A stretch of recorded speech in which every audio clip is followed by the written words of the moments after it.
पहाड़ियों और प्राचीन जंगलों के बीच बसे एक विचित्र गांव में एक रहस्यमय किताबों की दुकान थी जिसे गिगल्स और ग्रिम के नाम से जाना जाता था।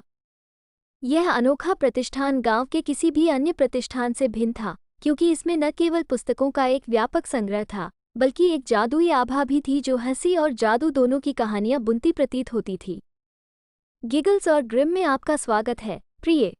मैं गिदोन हूँ और यह मटिल्डा है। आज हम आपके प्रशंसकों को कैसे गुदगुदा सकते हैं? गिदोन ने कहा, उसकी आंखें खुशी से चमक रही थीं। एक दिन एमिली नाम की एक जिज्ञासु युवा लड़की हंसी की फुसफुसाहट और पुरानी किताबों की मोहक खुशबू से आकर्षित होकर गिगल्स और ग्रिम में घूम गई। जैसे ही उसने दहलीज पार की, दरवाजे की घंटी बज उठी और गिदोन की हंसी से वातावरण गूंज उठा। गिगल्स और ग्रिम के मालिक दो विलक्षण व्यक्ति थे, गिदोन गिगल्स और मटिल्डा ग्रिम। गिदोन अपनी संक्रामक हंसी और रंगीन पोशाक के साथ जहां भी जाता था खुशियां फैलाने के लिए जाना जाता था। मटिल्डा अपनी रहस्यमय आभा और अंधेरी कहानियों के प्रति प्रेम के साथ अपनी कहानी कहने से कल्पना को मोहित करने का एक तरीका रखती थी। जादुई माहौल से मंत्रमुग्ध एमिली ने उन कहानियों के प्रति अपना प्यार व्यक्त किया जिनमें हंसी और जादू का मिश्रण था।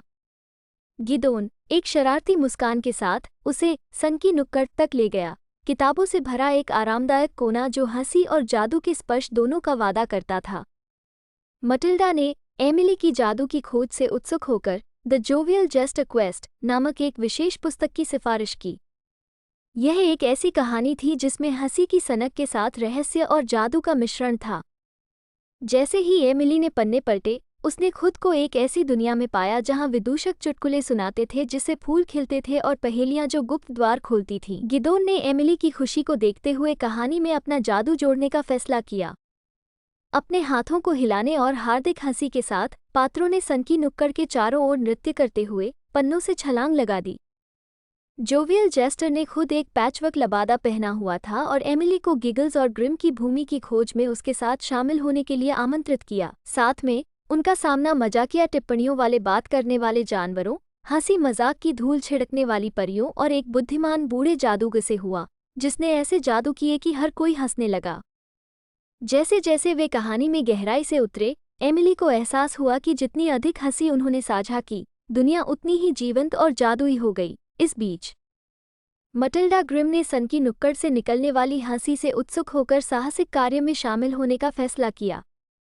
अपनी रहस्यमय कहानी कहने की क्षमताओं के साथ उन्होंने कहानी में छायाएं बुनी, जिससे प्रकाश और अंधेरे का एक आदर्श संतुलन बना। जब एमिली, गिदोन और मटिल्डा ने जादुई भूमि की यात्रा की, तो उन्हें पता चला कि हंसी में अंधेरे को दूर करने और छिपे हुए चमत्कारों को उजागर करने की शक्ति है।